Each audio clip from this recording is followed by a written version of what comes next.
हमारे देशवासियों, प्यारे साथियों, आज जो खबर हम आपको बताने जा रहे हैं वो सिर्फ एक अंतर्राष्ट्रीय मुद्दा नहीं, बल्कि भारत की कूटनीति ताकत और उसके सम्मान से जुड़ा मामला है।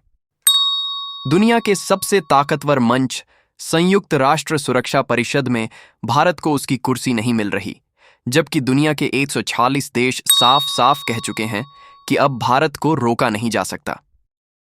सवाल अब सिर्फ इतना है कि आखिर अमेरिका भारत को वीटो पावर देने से क्यों डर रहा है? और अगर भारत को यह पावर मिल गई तो क्या दुनिया की ताकतों का संतुलन हमेशा के लिए बदल जाएगा? भारत आज उस मुकाम पर खड़ा है जहां उसकी आवाज़ दुनिया के हर कोने में सुनी जाती है। रूस से लेकर फ्रांस तक, अमेरिका से लेकर मॉरिशस और भूटान तक, हर कोई कह रहा है कि भारत को अब संयुक्त राष्ट्र सुरक्षा परिषद का स्थायी सदस्य बना देना चाहिए। लेकिन कहानी यहीं खत्म नहीं होती। कहानी का असली ट्विस्ट है वो बटन जिसे अमेरिका ने अपने पास दबाकर रखा है, वीटो पावर का बटन। यही वो बटन है जो तय करेगा कि भारत दुनिया चलाने वाला बनेगा या दुनिया की बातें सुनने वाला बना रहेगा। दोस्तों, आपको जानकर हैरानी होगी कि भारत के समर्थन में रूस, France, Britain, America, Bhutan, Mauritius, यहां तक कि संयुक्त राष्ट्र महासचिव तक खुलकर आ चुके हैं। यानी अब यह लड़ाई किसी छोटे देश की नहीं, बल्कि दुनिया के नए नेता बनने की है। रूस ने साफ कहा है यूएनएसएससी को सुधारना जरूरी है क्योंकि आज का संतुलन 80 साल पहले जैसा नहीं है। फ्रांस ने भी खुलकर कहा है भारत, जर्मनी, जापान और ब्राजील जैसे देशों को स्थायी सदस्यता मिलनी चाहिए ताकि परिषद आज की दुनिया का असली प्रतिनिधित्व कर सके। लेकिन सवाल वही, फिर भी भारत को यह कुर्सी क्यों नहीं मिल रही? आखिर वह कौन सी ताकत है जो हर बार भारत को दरवाजे के बाहर रोक देती है? अब जरा समझिए कि यह सुरक्षा परिषद असल में है क्या चीज। दुनिया में जितने भी युद्ध, विवाद, प्रतिबंध या अंतर्राष्ट्रीय फैसले होते हैं, उन सब के पीछे यही संस्था होती है, यूनाइटेड नेशंस सिक्योरिटी काउंसिल यानी एनआईसीसी। इसमें कुल 15 देश होते हैं। इनमें से 5 देश स्थायी सदस्य हैं, अमेरिका, रूस, चीन, फ्रांस और ब्रिटेन। यही वो देश हैं जिनके पास सबसे खतरनाक हथियार है वीटो पावर। अगर इनमें से कोई एक भी ना कह दे तो पूरा प्रस्ताव रद्द हो जाता है, चाहे बाकी सब हां कहें। बाकी 10 देश अस्थायी सदस्य होते हैं जिन्हें हर 2 साल में बदला जाता है। भारत भी अब तक 8 बार अस्थायी सदस्य रह चुका है, लेकिन 80 साल में एक भी बार भारत को स्थायी सदस्य नहीं बनाया गया।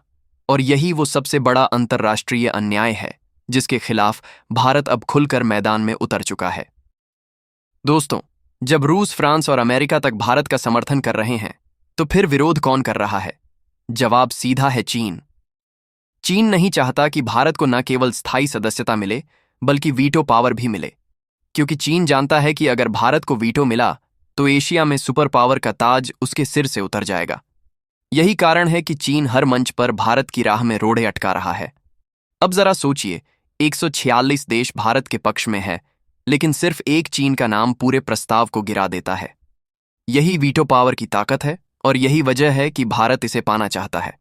भारत का तर्क बिल्कुल साफ है। साल 1945 में जब संयुक्त राष्ट्र बना था तब दुनिया एकदम अलग थी।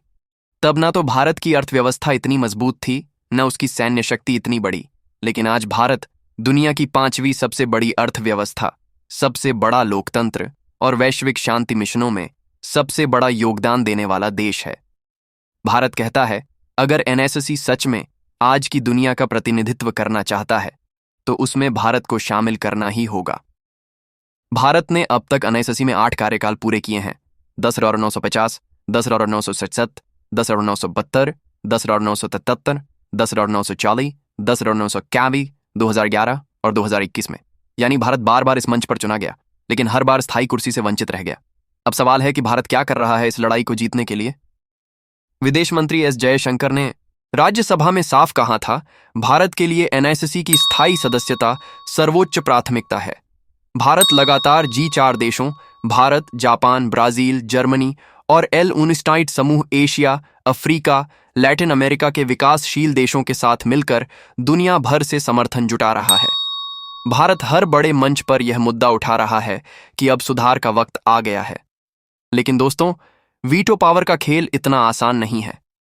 संयुक्त राष्ट्र चार्टर के आर्टिकल 108 के मुताबिक किसी भी बदलाव को पास करने के लिए 2-3 देशों की मंजूरी चाहिए और सभी 5 देशों की सहमति। यानी अगर इनमें से सिर्फ एक देश, मान लीजिए चीन, विरोध कर दे तो पूरा प्रस्ताव गिर जाता है। यही वो कानूनी दीवार है जिसे तोड़ना भारत के लिए सबसे बड़ी चुनौती है। अब जरा सोचिए, अगर भारत को वीटो पावर मिल जाती है तो क्या होगा? दुनिया की हर बड़ी पॉलिसी में भारत की आवाज अंतिम होगी। कोई भी देश भारत की अनदेखी नहीं कर पाएगा। भारत यह तय करेगा कि कौन सा देश युद्ध करेगा, कौन सा नहीं, किस पर प्रतिबंध लगेगा और किसे राहत मिलेगी। यानी भारत सिर्फ वोटिंग सदस्य नहीं, बल्कि निर्णय लेने वाली शक्ति बन जाएगा। लेकिन दोस्तों, कुछ देश ऐसे भी हैं जो कहते हैं अगर नए देशों को स्थायी सीट दी जाए तो उन्हें वीटो नहीं देना चाहिए, यानी उन्हें केवल नाम का दर्जा मिले, ताकत नहीं। लेकिन भारत साफ कह चुका है, हम बराबरी का दर्जा चाहते हैं, आधा नहीं। अगर भारत स्थायी सदस्य बनेगा तो वो उसी दर्जे के साथ बनेगा जैसे अमेरिका या रूस हैं, वीटो पावर सहित। अब जरा कल्पना कीजिए, जब भारत उस टेबल पर बैठेगा जहां अमेरिका, रूस, फ्रांस और चीन बैठते हैं, और किसी मुद्दे पर भारत का वीटो किसी प्रस्ताव को रोक देगा, तो दुनिया का पावर बैलेंस कैसा हिलेगा? यही वो डर है जो कुछ देशों को भारत के खिलाफ खड़ा कर रहा है। भारत की यह लड़ाई सिर्फ एक कुर्सी की नहीं है, बल्कि सम्मान और समान अधिकार की लड़ाई है।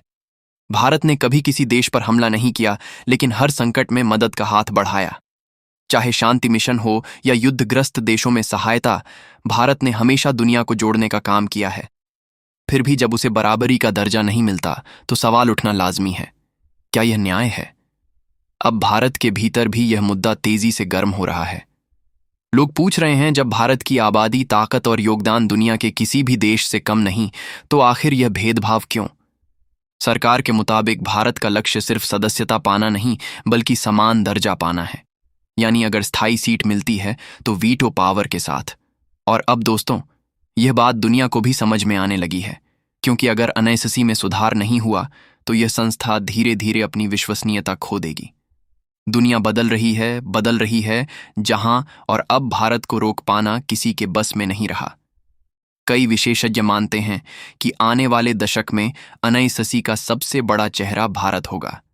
रूस और फ्रांस पहले ही भारत के साथ खड़े हैं। अमेरिका भी अब यह मान चुका है कि बिना भारत के दुनिया की कोई भी सुरक्षा नीति अधूरी है। तो सवाल अब बस इतना है कि चीन कब तक अपनी नाक को हथियार बनाकर दुनिया को रोक पाएगा।